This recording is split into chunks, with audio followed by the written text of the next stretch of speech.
Yo, yo, yo, yo, we're live, baby. We're live. What's everyone saying, man? We're live. What's everyone saying on this beautiful Friday? From what I can see, Premier League football, not Premier League football, Championship football is back actually. It's back. I think right now, who's playing right now actually? Because I just saw a tweet. Sheffield Wednesday against Southampton. Fairs. But yeah, guys, welcome to the stream. Today, you guys are, of course, expecting a Chelsea preview. You guys kind of will get a Chelsea preview, but the one thing, though, our guest will not be joining us. Yeah, our guest is not going to be joining us. Something happened, and he couldn't come on in it. So it's just going to be me and me only. However, what I'm gonna do, I'm gonna be talking about Chelsea, this and that.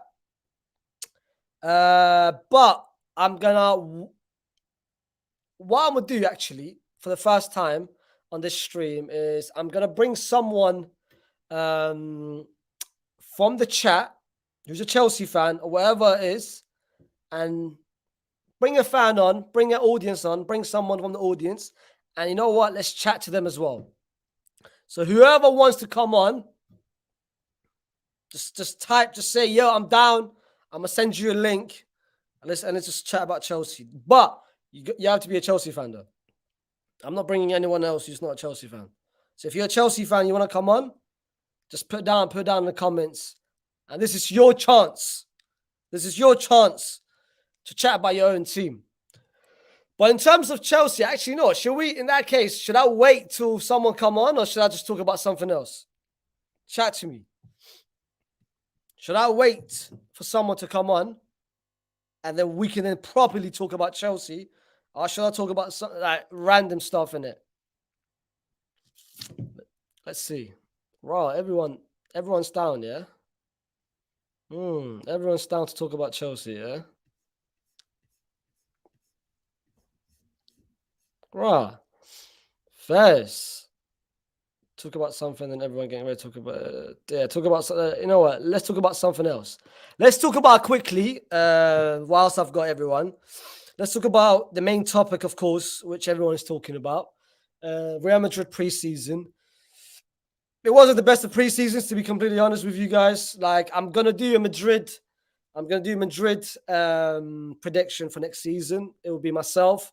I'm gonna do La Liga prediction for next season. It's gonna be me and Neil. A lot of Barca fans, of course, love him. For me, he is the face of Barcelona Twitter. So I'm gonna. So towards the end of next week, I'm gonna be doing a live stream, just predicting next season for, of course, La Liga. That will be for Madrid, for Barcelona. Who's gonna be the top scorer? Who's gonna be winner? So X, Y, and Z. So I'm gonna save that for that. But our season, to be fair, as you guys saw from the preseason, our season depends on one player. That is Kylian Mbappe. But, bro, defensively, we ain't it, man. I don't know what. It's been like that for the past 2-3 years, bro. Like Carlo Ancelotti, he doesn't have a defensive structure, bro.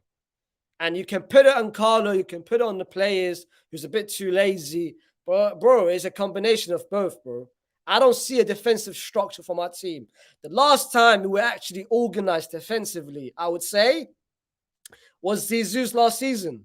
The season where we had over 55 injuries, 60 injuries. The season where we went to the semi-final, got knocked out, ironically enough, by Chelsea. That season, that's the last season I can remember we were organized defensively. We saw something. But now, bro, anyone can score, fam. Anyone. But Juve, Allegri, bro. They scored what? They scored 3 goals against us. The first 10, 15, 20 minutes, they were on us. So next season, Kylian Mbappe is going to be good to have and this and that. He's gonna fix what our main problem, to be fair, which is going forward, which is scoring goals. But defensively, that's still a liability. And Carlo, I can't lie, man. It doesn't even start with Carlo. It starts with Perez. Why don't we have a right back? You know what I mean? Why don't we not have a right back? Fran Garcia is a massive upgrade. Massive, massive upgrade on that left-hand side. You could see the difference with Fran Garcia on the left-hand side. But the right-hand side, how can we have Dani Carvajal and Lucas Vazquez in 2023? You know how crazy that is, bro? We've got two players who should not be touching starting 11, and we've got them in our starting. Come on, man. This is crazy. But yo, listen, I'm going to put it down in the chat because I know everyone's expecting Matisse to come, but something came up. Let me just put it.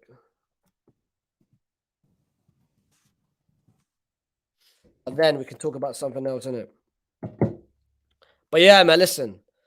That's my main problem with everything about of course, Carlo Ancelotti. Mbappe, I feel like for next season, Mbappe's a must. I've got no idea when Mbappe's going to come on, bro.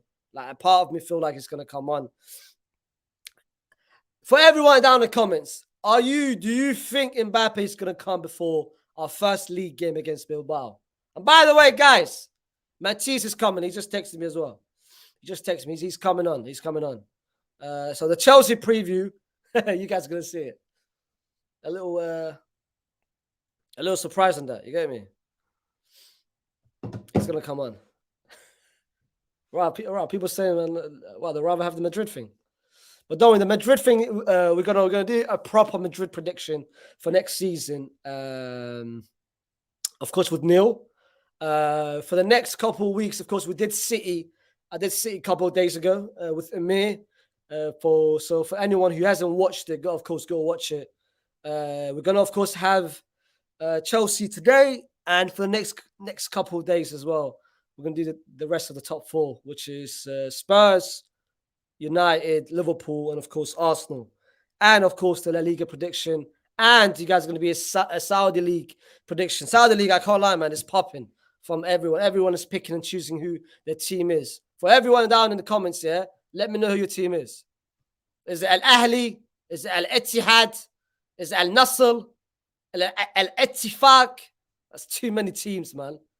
But listen, with no further ado, yeah, let's bring our guest on. He's 10 minutes late, 10 minutes late, Rah. Apologies, brother. Yo. Apologies. I went out, yeah. Sorry, brother. I went out.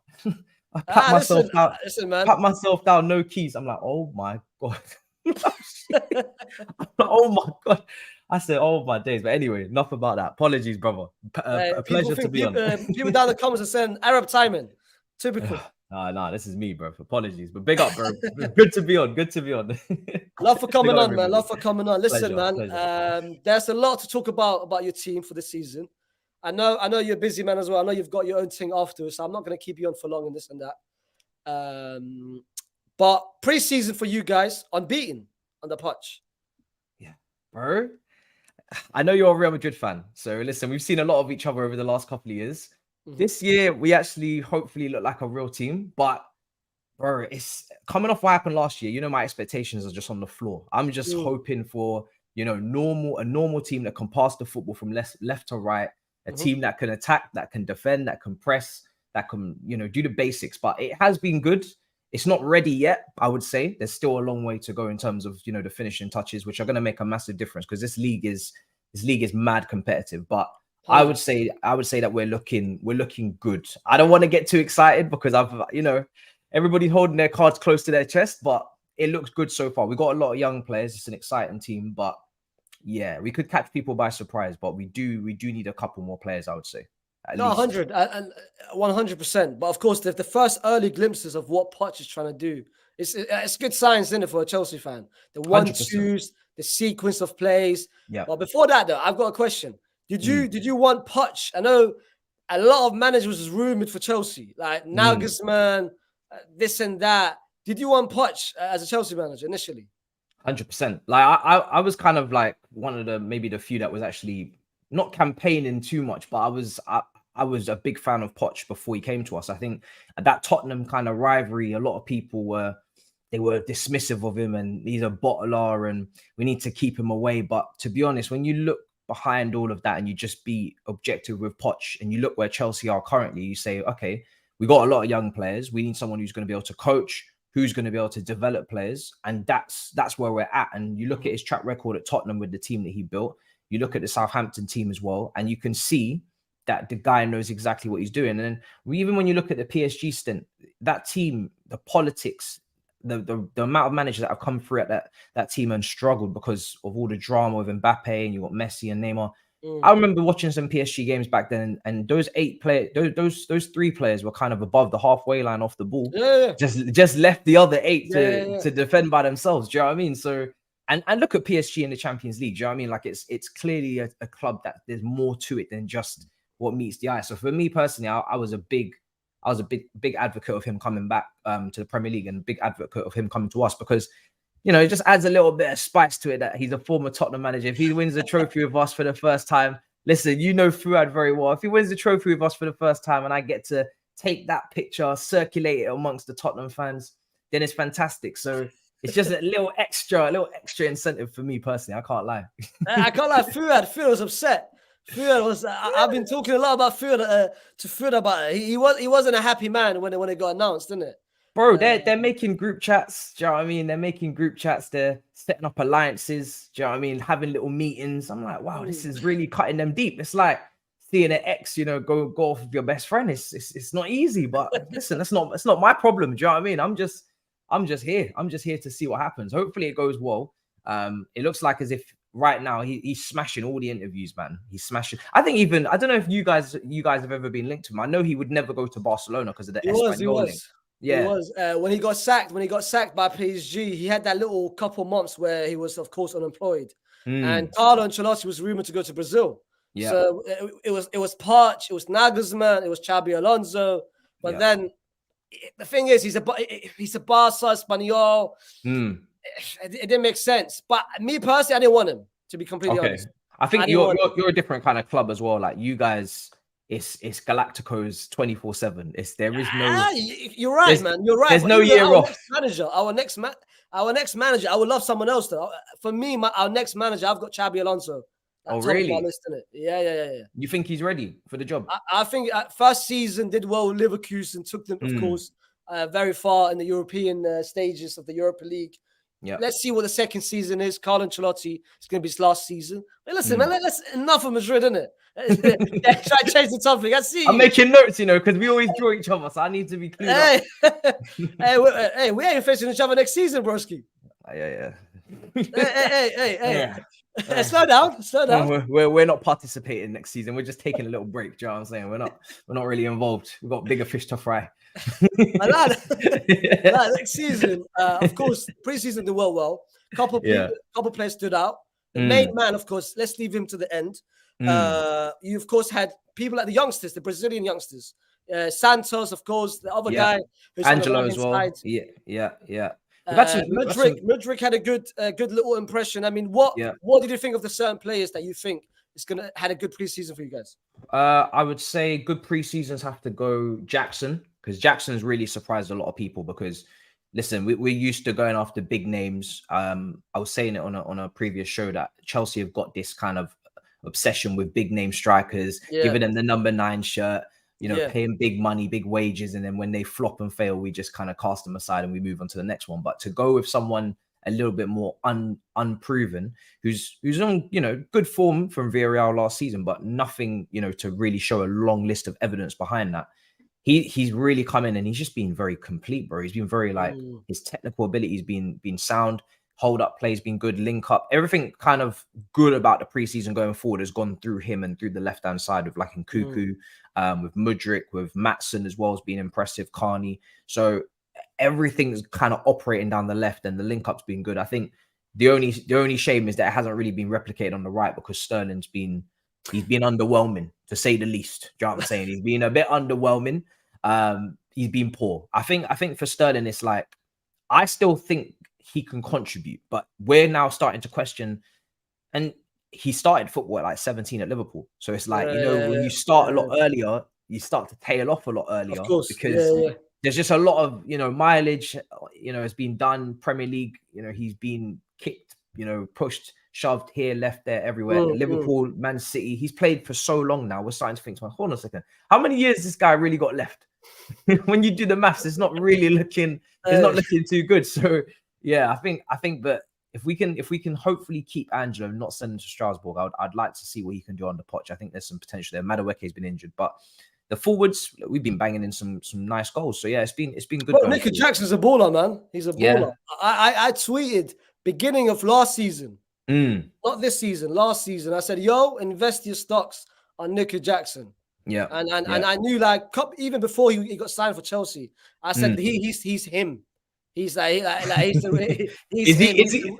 Is he really him though? Or is he, when Lukaku was doing his interview, I am him? Is he? Which one is it? Like, is it? Nah. This is not no Lukaku thing. He's him though. He's like, you could see it in him though. You could see he's got the swagger about him, the way he carries himself, the way his finish as well. I think it was against Newcastle. That first time that he took, of course, a run behind the defense. Yeah, bro, I watched the cup last season. He's really good. The thing is about next season, though, are you guys going to get Dusan to compete with him? His playing time is going to lower. Like, what's your thoughts on that? Like, do you want Dusan, or what is it? I personally, I'm not too keen on Dusan for a couple of reasons. One, it doesn't feel like we want him. It feels like as if we just want to accept him in the swap with Lukaku. Yeah, we're not really going after him because it's something that systematically is something that we're pushing for. My question would be, if we didn't have Lukaku, would we still be interested in Vlahovic? If the answer is yes, then cool. Everybody agrees and fine. But he's been available the whole window, and it's only now we're looking at him. And if there was some reports earlier in July, Fabrizio was tweeting that Chelsea, Vlahovic has come off the list and they're not interested in swapping him with Lukaku. So it's almost like Lukaku we can't get rid of. Broja we haven't been able to see in preseason. So okay, now we accept we have to go for Vlahovic. And then you take a look at Vlahovic's injury record in the last year as well, and it's a little bit, it's a little bit worrying. And people are saying, is he going to pass the medical? So there's just too many if buts, maybes, questions for a player that is going to cost a decent amount, but on top of that, it's going to cost quite a bit on wages. And I'm always looking at the politics as well. Like, Jackson's had a great start. I want competition for him. Even if if we're going to get rid of Broja, we've given up. I think it's a shame, because I do think there's a player there. But fair enough, football's going to be cruel. But I want it to be fair, playing field in terms of equal opportunity. I don't want someone to come in on high wages and just push Jackson to the side, push him to the bench, and then just go and start straight away because your name's Vlahovic. Like, it needs to be fair. So for me, I don't know. Like, right now, people are kind of speaking like as if there's no other striker option when there clearly are other strikers. Like what? Like who? Like who do you think is happy to come to Chelsea, compete with Nico, even though not enough game time? Like, who do you want? Like, preferably. For me, I was looking at the market and I thought to myself, who can we get that's quite cheap? Now, funnily enough, this is very unpopular and people were not happy with this on Twitter, but I still believe that Scamacca would play better with better players. But he's going to Atalanta, or he's going to Inter Milan. Now, it's not the flavor of the month, and it's not perfect tactically, because I think Scamacca kind of prefers to operate in the left channel. But he's quite a good player. I think he's a lot better than people think he is. He's just playing under the wrong manager in ways. And he's kind of, they used him as like a target man, like, you need to go long, you need to hold but he actually prefers the ball to feet, and he's quite technical. But he probably operates in the left channel, so it wouldn't be great. I think the perfect kind of forward you'd want is someone to be in the right, so probably someone left-footed. I like Moani, but he's too expensive as well. Ivan Toney would have been a good one as well, but again, that ban, and he's stuff. Yeah, exactly. So, what about part 3, Lukaku? No, we're not doing that. No. Big rump. Listen, you need a striker though. You know what I'm saying? I've seen Joselu up front for you lot, and there isn't many other options that don't go anywhere. Listen, you actually might have to come. You might have to come and take Lukaku now that you mention it. Hey, I can't lie, man. Listen, we're waiting for number 9. We're waiting for the turtle. Killy. Bro, I hear that. Listen, I want to see that get done. I can't lie. I'm You over the guys hopefully are rumored to kill as well, though. on a loan, is it? Yeah. Listen, if we could take him for 1 year, just on a loan, I don't know why that would happen, because for me it just makes perfect. I've seen you on Twitter. Why don't you, man, just pay the money? I don't know. Obviously, you may be waiting to the last day to just pressurize PSG, but at the end of the day, you should still get him because he wants to go to you. He's a top player, and obviously you need a forward. Your only question is, and I know I'm turning this on you, but people will be saying, you know, is he going to play left wing? You know, Kitty, he wants to play left wing, but you got Vinicius then over there as well. And Rodrigo. The thing is, if he comes to Madrid, he's not touching that left-hand side. That's what I'm saying. That's what I'm saying. Bro, we've given Vinny the keys. Yeah. He's our franchise player now. Yeah, 7 as well. Number 7. He's got the iconic number 7. Mbappe's not going to come and take that away from him.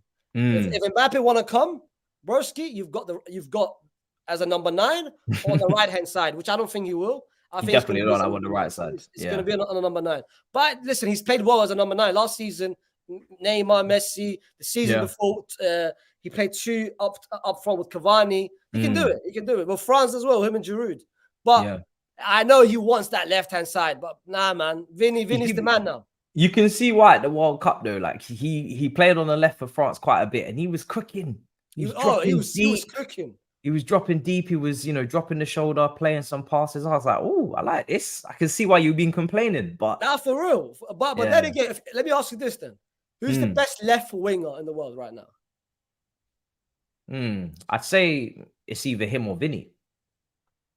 It's either him or Vinny. So, but Vinny can't play striker. That's the thing. And Vinny can't play on the right. Yeah, Vinny can't. Bro, I would rather have you on the right than Vinny. Hey, I don't know about that. I've seen Vinny on the right. I've seen Vinny on the right. It's not a good sight. Funnily enough, I don't know if you remember this, the season where you won the Champions League, the second leg at Stamford Bridge. Guess where Vinny played against you, man? Was he on the right? Right wing back. Oh. That was Zidane's last season. That was the season where we had over 65 injuries, 60 injuries. because you were matching our formation. Yeah. That's the first time Zizou was playing 5 at the back. Sergio Ramos came back from an injury. That's not the one. No, that's not the one. Man. That's not it wasn't it, man. It wasn't That's not the one. That's not the wasn't one. It. But speaking about 5 at the back, you man have got your own problems defensively. Yeah. Fofana, ACL. Tough. Badashile, I don't know what's going on with his. He's been injured for a couple months, so he's been out since probably the back end of last season. I don't think he won't be back for, I'd say maybe it could be even another month, to be honest. But we got Levi Colwill, which is helpful. That is, for me, that's a big signing. Even though it's not even a signing, it's still a big signing. Of course, Trevor Chalobah is rumored to go. You signed the Monaco defender 45 million, Alex Disasai. 45 million.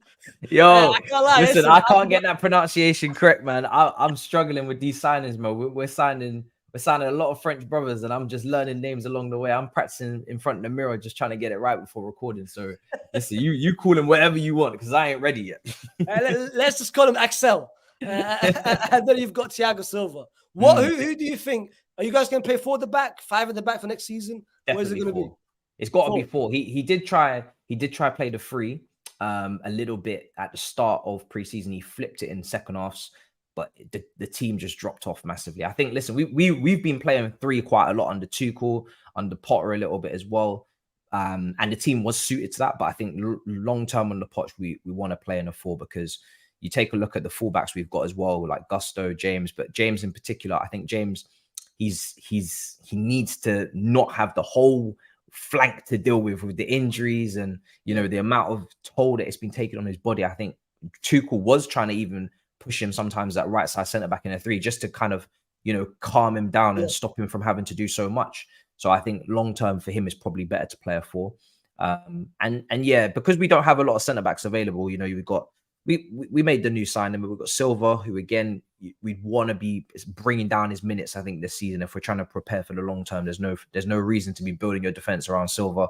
You got Colwill, and you've got injuries, and Chalobah probably will leave. So I think for us, it's a 4 now, and try to put that extra man in attack. And we got in Cuckoo. I think in Cuckoo's the key here. He needs to be playing in that 10, I think, behind Jackson, building that relationship, that chemistry. We've got a lot of wingers, so we need to be playing with 2 wingers. And Enzo as well is used to playing in a 2-man midfielder from his Benfica days. Obviously for Argentina, it was kind of like a 5-man across the back, or 4 as well. You had McAllister left mid, but for club, he was playing next to Luis, so he's used to playing in a 2. So we just need to finish that off. I can't lie. Listen, it's good that you mentioned Enzo, because I've seen a lot of Enzo slander and hate on Twitter from a lot of Chelsea fans. What I know, I tweeted earlier today, and people said that he had a poor preseason, X, Y, and Z.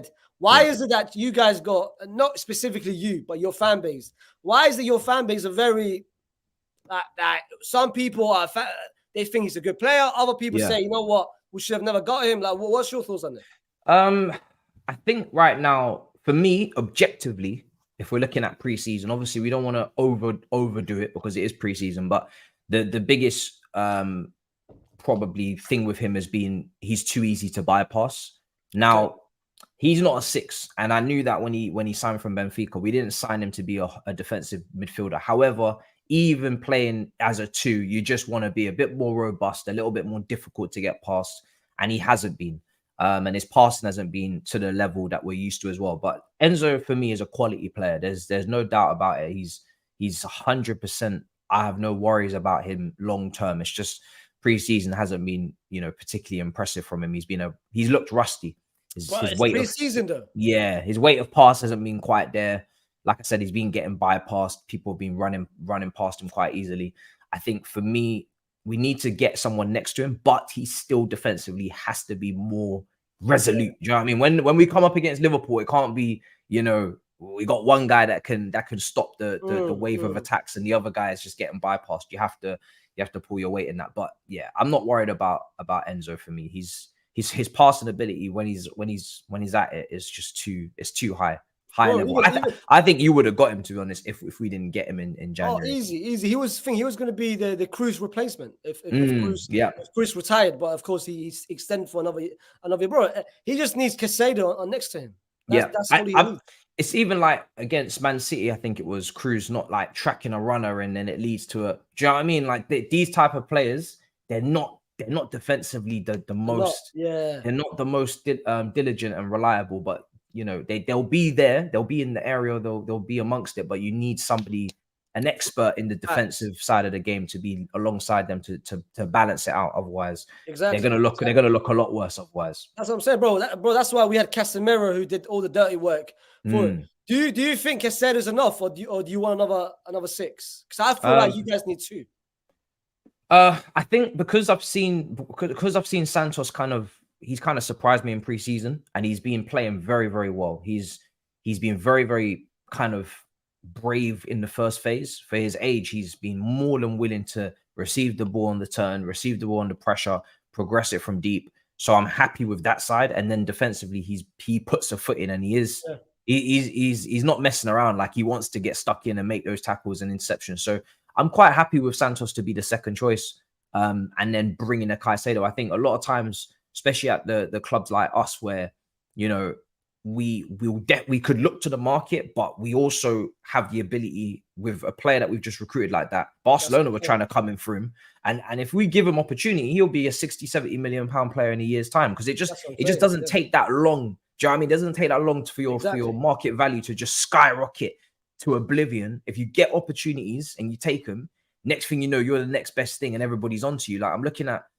Even Caicedo himself, this is kind of his breakout season that he's just come from. And now we're talking 100 million. Lavia at Southampton, this is his first Premier League season, 50-60 million. So it just doesn't take enough to be that level of price anymore. But with you guys have had so many chances. KDB, Mo Salah, you guys have had so many chances. I don't know, man. I don't see you guys as a team that gives young players a chance, We weren't.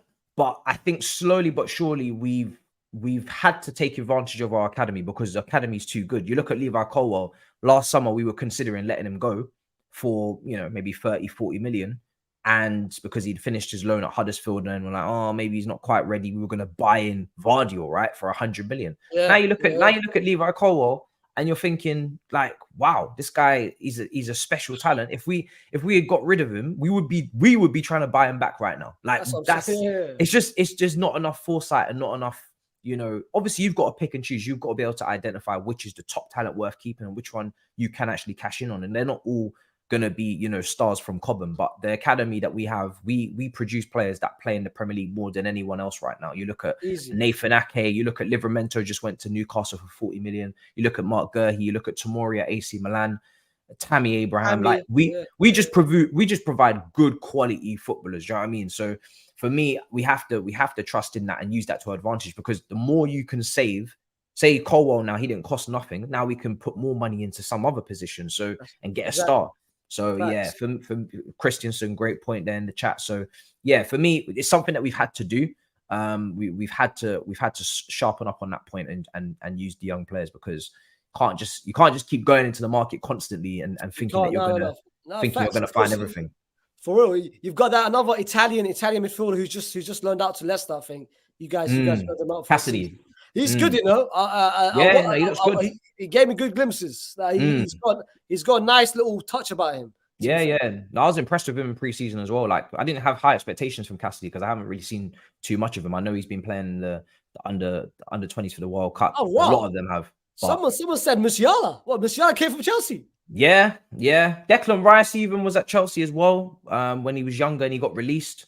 Yeah, bro, if I was to go through the players that we've had, it's nuts, bro. Like, we've had a lot. That's the reason why you guys won, what is it, like 2, 3, 4 the FA Youth Cups, Champions League, yeah. We were stacking them up. That was our bread and butter, man. We were winning that for fun. I think at the moment I think West Ham won it last year, so we're not maybe the top dog at the moment, but it goes in cycles, isn't it? Like, when you produce many players, like, obviously the next batch might be a little bit of a drop off, just because human. We've got to take our time with it. For real, for someone's cheeky, must have Mbappe as well. Shut the hell up. No. Shut the hell up. You're not trying to hear that shit. Shut the hell up. I might block you as well, man. Shut the hell up. Listen, chat to me about Mudryk for next season. Do you believe in the remontada, or are you like, nah, man, like it's not happening? I think, listen, you see, when we signed Mudryk, I was very, very quick to say, I do not watch Ukrainian football. So I don't know what all the hype is. I know I've seen him a couple Champions League games and whatnot, but it's a lot of money. It's a lot of money. And it's like, I hope that it works out. You know what I mean? I hope we've done our due diligence and we're not just hijacking Arsenal's deal and thinking that we're being clever. So, but yeah, he does look like he's super quick.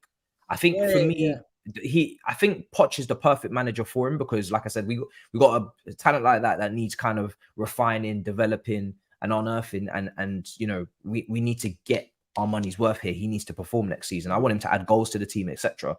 For me, he should be aiming for 10 goals, 10 assists.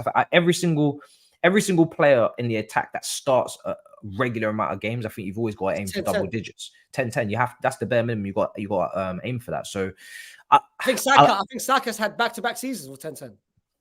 Saka's smashing it at the moment, honestly. The amount of pressure he's under, and he's got no competition, so it's just his own fuel feeding him and making sure that he stays at a high level. Nicolas Pepe is not doing the competition thing for him. You know what I mean? He's not exactly giving him any run for his money. So yeah. But in terms of Mudryk, I think if he can build a relationship with Jackson and we use him correctly, then I think he can be a lot better than last year for sure. He has to be, but time will tell, because, like I said, I'm just kind of investing and hoping more than I can say, oh, look what he's done previously. Do you know what I mean? There isn't really too much to go off previously that I've seen at Shakhtar. So it's like you're kind of just hoping on a prayer that we've got this one right. No, for real. But I think for next season, I feel like something's gonna switch with him. You think something's gonna click? I hope so, man. I feel like something's gonna click, and I can see him develop into that. Not Eden Hazard, but I feel like he's gonna be a big difference maker for you, man, for next season. Whether you, man, are gonna be successful or not. I just need him to. I just need him to utilize his pace in an effective way. For me, he looks like a winger that I'm hoping will just be effective. Like he's gonna get goals because Yeah. I look at his shot that he scored in preseason there, and I look at some of his training, and the guy he's working hard. Like he wants to make it. He wants to be a top player. I think for me, he feels like a player that you need to feed. You need to provide that service. You need to be putting him in behind as much as possible. And as long as his decision making is fine, and he's selective with his shots and his passes, and he knows when to do what, that's how I think we're going to get the best out of him. I don't see him as this guy that I want to see dropping deep and getting his foot on the ball and 1-2s and trying to break lines. For me, you're a runner, you're quick, use the pace while you got it. Do you know what I mean? That's what that was early versions of Son with Poch, if you remember. Yeah. Early versions. Chat to me about your goalkeeping though, because for me, that is your biggest. That's your X factor for next season. If you keep I'm gonna be real, bro. If you sign a goalkeeper, let's say Caicedo comes. Let's say Caicedo comes to you guys. Yeah. If you sign a goalkeeper, a proper goalkeeper, you men are finishing third for me. We've already signed a keeper, so that's it. Wait, is that confirmed? Sanchez, is that confirmed? Sanchez is it's basically 99.9% done. In that case, you man finish in top 4. Oh, really? Do you rate Sanchez highly? No, I don't rate Kepa at all. It's not about Sanchez. That's not what I asked. It's not about Sanchez. It's about Kepa. If you man went to next season with Kepa, you man are not finishing top 4. But he's got us into the top 4 before. He's got us into the top 4 before, but I'm not here to do Kepa prop, by the way, because I'm not a big fan like that. But he has got us into the top 4 before. But I get you, like he's one of those players where you just can't rely upon him in all aspects of goalkeeping. Do you know what I mean? Everybody can see his limitations. The guy, but he's got way too many limitations. Like he's not coming out and collecting crosses. I can't stand that in a keeper. Your keeper there that you've got, that was our keeper. And as much as, we had a bad falling out at the end, that kind of aerial dominance and just crosses coming to the box, they're mine. He's like a Hoover. He's a Hoover. He's vacuuming all of that up, taking it and gone. All the defenders, no pressure. I think for me as a goalkeeper, if you're putting pressure on your defenders for set pieces, that's a problem. Like you've got to be taking pressure away from them. You got hands, bro. You got hands. You got an advantage. You got 2 hands, bro. You know what I mean? So and even positioning, bro. The amount of long shots.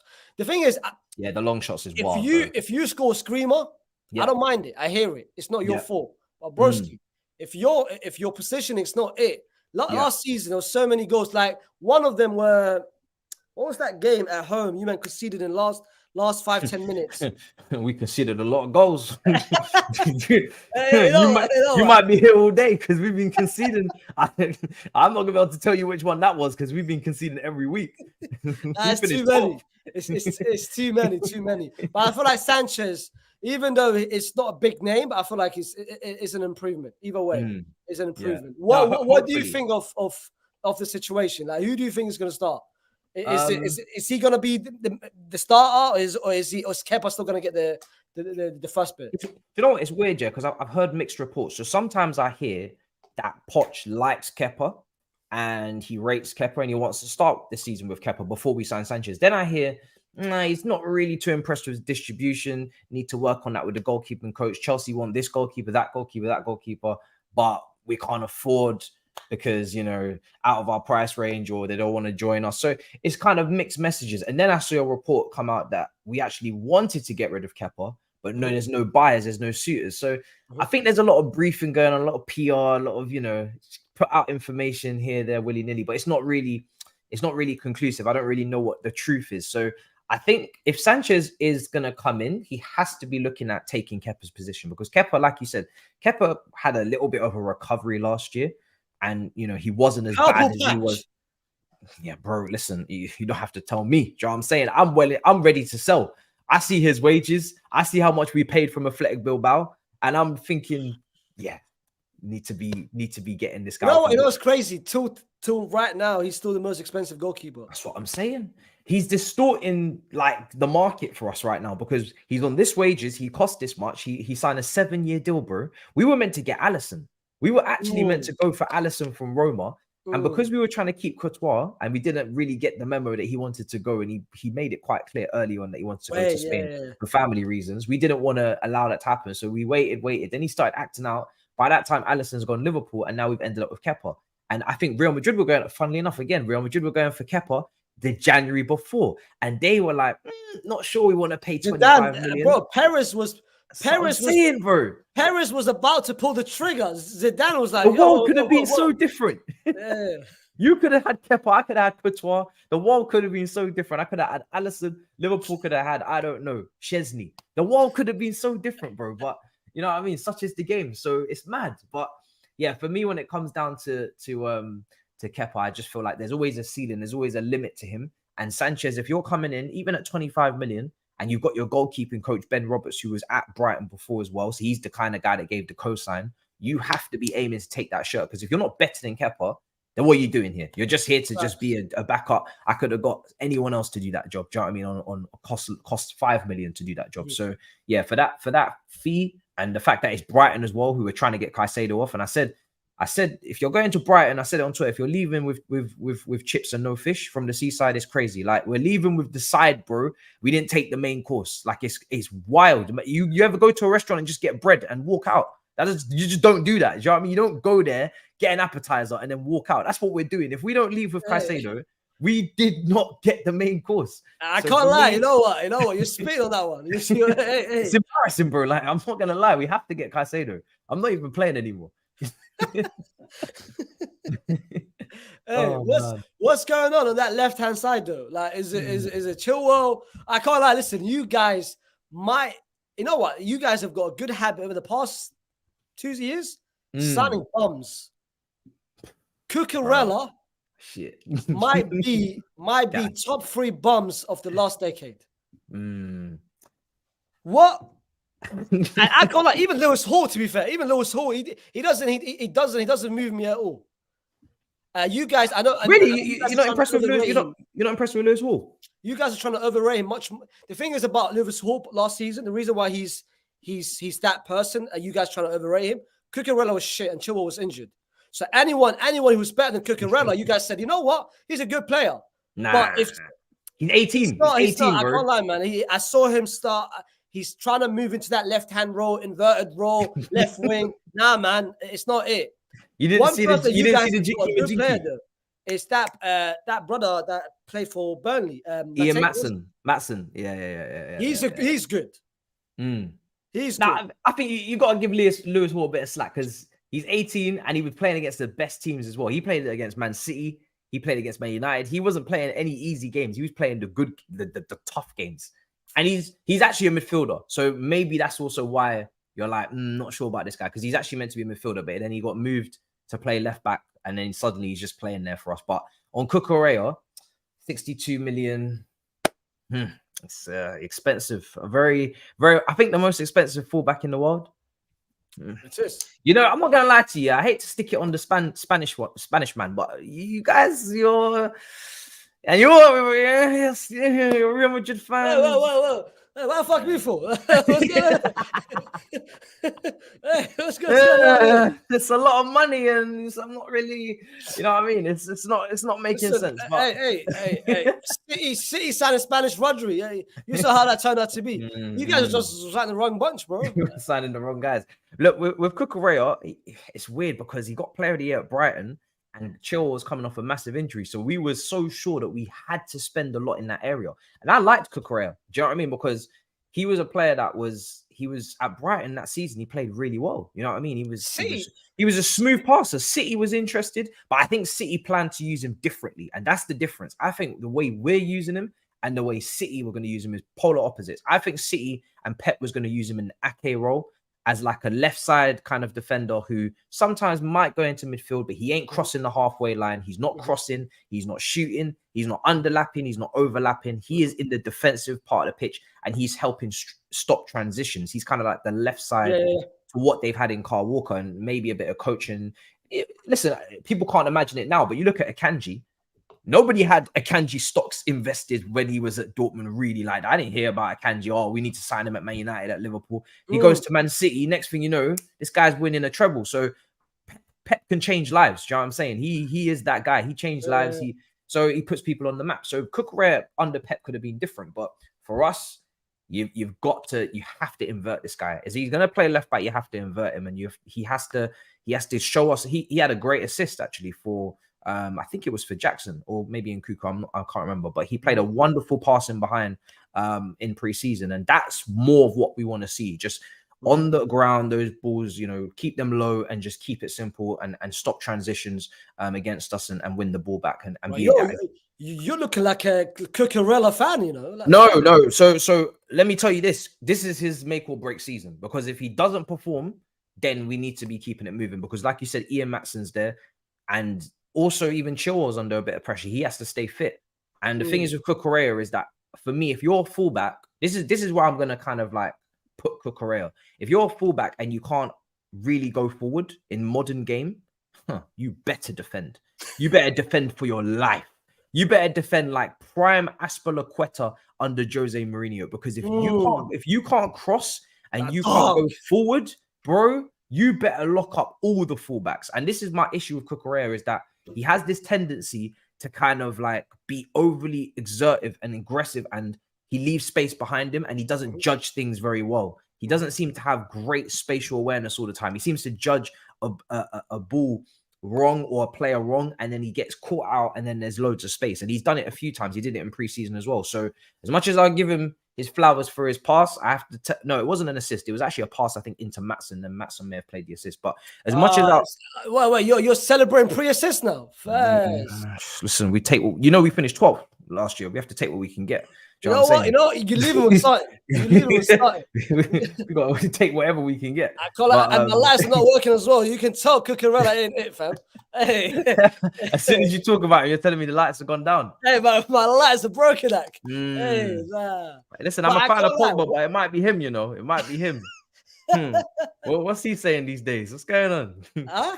La Pioche. Big season, huh? Is he going to play games? What's going on? Big season. Big season. But I can't lie, He's such a baller, man. I can't lie. I'm actually fuming with his career. Not to take us off topic, but yeah. I know. Let's talk about him. You know what? You take the stage. Bro, do you know what? Yeah, Pogba is one of the mysteries of football. I swear, it actually makes me fuming. I don't know if maybe the Man United to go back was the wrong choice. When you look at it, I think he could have played for Real Madrid. He could have played for Barcelona. The natural talent that he has, for me, he has everything. Apart from maybe defensive contribution, you look at, okay, can you give us a tackle and interception on a consistent basis? Probably not. But Pogba is he's such a good footballer. This guy can pass. This guy in the World Cup, some of the passes he was playing for Mbappe in the World Cup, not obviously the one just gone. This guy should be playing with the best players in the world, bro.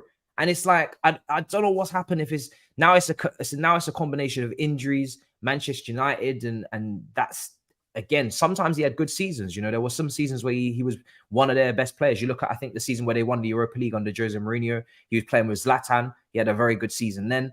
But the thing is with him is there's not been the consistency. And for someone that can shoot from distance, some of the goals he was scoring for Juventus when he was playing with Pirlo, Marquisio, he was playing Vidal, smacking him in from range, volleys, little roll, bruh, the skill, roll over the top of the ball, the step overs. Let me get tissues. One second. Let me get this guy, man, he was so skillful, taking people on, switching play, both feet. Doesn't matter what you ask him to do on the football, he can get it done. And it's like the fact that people will actually they'll in history, and I'm telling you, in the future, they will question his ability because of the stats, because of the lack of club success, you'd say. They're gonna look to Pogba and say, Pioche, was you that good? And people are gonna have to convince them. And it shouldn't be like that. For what I saw at Juventus, that guy should have been one of the best midfielders. He should have been one of the best midfielders of this generation, flat out. No debate about it. He should have been one of the best. But he won't go down as one of the best because he just didn't achieve enough. It's a shame. And unfortunately, you are correct. He's gonna go down as streets never forget. Yeah, he is. He's going to go down with Adel Taarabt and Payet and them, man. Bro, and you know how much that pisses me off, bro, you said everything correctly, man. Honestly, for me, he's gonna remain one of my favorite players I've ever seen. Yeah. Ever seen. I've watched football for 20 years. Damn! Yeah, for a long time, man. You've seen a lot of football. A lot of football, yeah. Him, bro. There's something about Paul Pogba that when I watch football, it makes me smile. It makes me bring me sensations. Bro, he's a throwback footballer. He belongs in the early 2000s, late 90s. He belongs in that era. He's the player in the wrong generation. Yeah. He's the player in the wrong team. Man United should have never grabbed him. He had chance to go Madrid. Perez didn't want it. He had a chance to go City at one point. City, I don't know what happened there, bro. For me, I'm gonna say something which you might look at me. I said it in SDS. I don't know if you saw, bro. I watch SDS, bro. It's quality. What you guys are doing. Bro. I see Mastermind. Listen, I respect what you did, man. You tried. You know what I'm saying? No, bro, don't head up, chill up, bro. Yo, bro. Now the shootout. No, shootout. Okay. Hey, I was injured. That's fair. Bro, he belongs in table 1 in terms of just ability. Like, he belongs with the best of the best. Quality, man. But it wasn't meant to be, man. It wasn't. But listen, if I talk about Pogba, I was talking 3, 4, 5 hours, bro. I'll bring tissues. I'll bring everything in, bro. I hear that. It's a shame, man. That's all I can say. It's just a damn shame, man. It's a damn shame. But bro, I can't lie. Another Frenchman that you guys grabbed him, and I was fuming when you guys got him. He's so good. I wanted him so badly. It's Malo Gusto. I'm so upset that you guys got him. You need a right back as well. He was the guy, man. Oh my days! And he's a Madrid fan as well. Really? Because you, man, have you've been squeezing that sponge on that right back for a while now. You know what I'm saying? Like, you've been rinsing him out. And obviously, I know you had a Kimi, but he's more of a wing back. So yeah, bro. You know what? Malo Gusto, wow, what a piece of scouting that was. Because this guy is so good. Like, it's early days, so I don't want to get ahead of myself. But Reece James has to be on it this season. Like, Reece James is, for me, and you guys were interested as well. It's funny how much conversing we do in terms of players, but it's crazy. When Reece James is at his best, he's, for me, he's arguably the best right back in the world, because he can defend, he can go forward, he's brilliant on the ball, he can cross, he can shoot, he's strong, he can do everything. But I'm tired of, like, I need him to stay fit. I'm tired of trying to tell people he can be the best. Just, he can be the best right back in the world. Just, he needs games and he's getting injured. And bro, you need to play games now. Like, you need to play games, because Trent's playing games. Walker's, he was playing games, obviously now coming towards the tail end of his career, and etc. Like, I need you to play games. But if you're not, this Gusto guy, you be careful around this guy, because he's not playing around. He's defensively, he locked up Matoma in pre-season, who's one of the most difficult 1v1 wingers right now in the Prem to deal with. He gives you a run for your money. Going forward as well. Going forward. Do you know what? I was never worried about him going forward. It was always defensively. I didn't watch enough to know defensively if he was going to be able to handle it. And this guy has been locking people up, man. Incredible. He's looking really strong. He's too good. You know what? I can't lie. You, man, you could potentially play 5 at the back. Reece James, right centre back. Malo Gusto, right wing back. We might see it sometimes, because to get them both in the team, that might be what we have to do. And it's like, it's very weird that we've come from a situation where we had James, and when Aspilicueta played, we were all like, whoa. We were all like, whoa, listen, we love you, leader and captain legend, but this is a little bit of a disappointment. I can't lie to see you once again on this lineup sheet. But now, if Gusto starts against Liverpool, I ain't got no problem with it. That's how good he's been playing already in preseason. He's not made a mistake. This guy he's been so good. It's like, we thought James or bust, but we've got Gusto. We're happy to see him. No problem. He's really good. For real. So in that case, next season, what's your expectations? Chat to me. What are you? You've got no Champions League football. You've got no Europa League. You've got no Conference League. Yeah. What's your thoughts? One game per week. What's your prediction? For me, we absolutely have to finish top 5, because from what I'm seeing, the new format 24-25 Champions League, top 5 gets you Champions League. I think in Spain it might be, at the moment, it might be the same, because I think we're the top 2 teams for coefficient points. Sevilla's obviously been stacking up some Europa League, so everybody's playing. Yeah, you guys are winning some champs. Everybody's playing their part right now to be top 2. So for our countries right now, in terms of the leagues, 5 spots. So if we get 5 spots, we have to be in the Champions League, because there's literally no excuse. You've got no European football, less games. Finish in the top 5 and get a cup. And someone said it there, spot on. Get a cup, win a trophy, get that hoodoo off of Poch's back a little bit with the whole bottler thing. Get that out of the way. Basically a Ten Hag season you're looking at. I don't care if it's a Carabao or FA Cup, and I don't care, how we get it done. Just win a cup if you can. That's got to be the aim. Chelsea's got to be about winning again and finish in the top 5. You do that, and I'm cool. Now, I'm not, funny enough though, but saying that, that's not something to be kind of like celebrated, because even Poch has been speaking about win, and Chelsea should be winning. And the amount of money we've spent, and we should be doing better than that. But because of the position we're in, with how many young players we have now, and the way we've chosen to go in terms of we haven't bought like loads of proven players. We've decided to get a lot of young players, and they're going to take time to bed in. And we've overhauled the whole squad in like, what was it, 1 year. Then I can't expect them to win the league. On money spent with no context.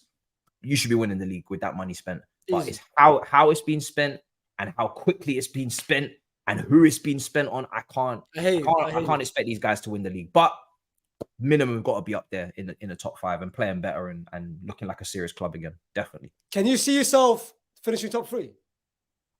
I think we can, if we make the right addition in midfield, and we put together a consistency week to week. I don't see why not. Obviously, that would mean that somebody would have underperformed in the league, because I think Liverpool will think they can do it. Man United will think as well. Man United should as well. But I think with 1 game a week, the only thing I'll say we can't do, I don't think, is win the league. But in terms of competing with the other clubs, they've got to go to Europe. Thursdays, Wednesdays, Tuesdays. So we're going to get all that time to train, rest. If we can put together some momentum, we have to be thinking that we can definitely try and do something like that. 100%. I hear that. But bro, I'm just going with the bare minimum. Do you know what I mean? I know. I hear it. I'm scared, bro. Trying to be safe. Yeah, I see you. Someone said you're late. You're late for Big 6, bro. Man is clearly, I'm always late, bro. I'm so disappointed. I was looking, bro. I'm and it's been a great show. I was looking forward to the show. I was like, yo, I'm ready. And then, bro, I step outside my yard. I'm put my bins out. I'm like, whoa. I'm like, I ain't got no phone on me. I'm like, wow, life change, But now listen, I had a couple of quick hitters. I had other questions, but listen, I'm not gonna make you late for your own show itself. I'm gonna let you go, broski. But again, listen, it's been a pleasure. Hopefully, throughout the whole season, I'm gonna bring you on to talk to you about everything. But yeah, man, listen, I appreciate you for coming on, man. Bro, it's been a pleasure, man. I've been watching you all summer, and I've been watching you guys what you're doing at SDS, man, and this quality content. You're a funny guy, I can't lie. Your little rivalry now of Lias, I'm locked in. I've met Lias as well. Now I've met you. I'm locked into that. I'm very much enjoying myself. I can't lie. Hey, this ain't a rivalry, man. This ain't a rivalry. Oh no, it's a pleasure. Pleasure. Big up, bro. In a bit. Big up. You too, bro. Love, man. Yo, that was Matisse. Big up Matisse, of course, for coming on. It was a good chat as well, talking about pretty much about a lot of things, yeah. But yeah, listen. What I'm gonna do is I'm gonna stay for a bit, and then let's see what people are saying. Because the next one I'm gonna do the next one, the next preview which I'm gonna be doing is of course Man United. That's gonna be the next couple of days. It's either gonna be tomorrow or it's gonna be on Sunday. Believe it or not, I don't know if you guys know this, but you guys will find out. Tomorrow, it's my birthday, baby. Yes, sir. Tomorrow's my birthday. So I might do it on my birthday or I might do it on Sunday. So it's going to be one of the 2 days, depending, of course, if our lovely guest is of course, available. But yeah, listen, I'm gonna end it now. Yeah, man, listen, love for everyone coming on. I think at one point we reached about 400 people. I know a lot of you guys had questions to ask Matisse, but of course you guys saw he's a busy man. Someone said, rather, Hey, happy 87th birthday. You need to, wallah, you need to chill. Haywan, you need to chill. Right, first let's talk about 2021. You need to chill, fam. You need to behave. But now, listen. Hopefully, like I said, hopefully the United one's going to be quite soon. Is a person that you guys will enjoy. I haven't seen him do. Well, he's got a podcast, but it's not the biggest. But I'm sure you guys are going to enjoy him. And then, of course, we're going to do a Spurs one, Arsenal one, and a Liverpool one. And, of course, a Madrid one. And I've got a Saudi video as well coming up. But, guys, listen, love for everyone who tuned in. Of course, I mean, it's 9 p.m., of course, on a Friday. But, yeah, someone said Fuel for Spurs. Correct. You know what? Before I go, yeah, predict who you think is going to be, like, for Liverpool, for Arsenal, and for United. Liverpool, Arsenal, United. If you guys can predict, then first.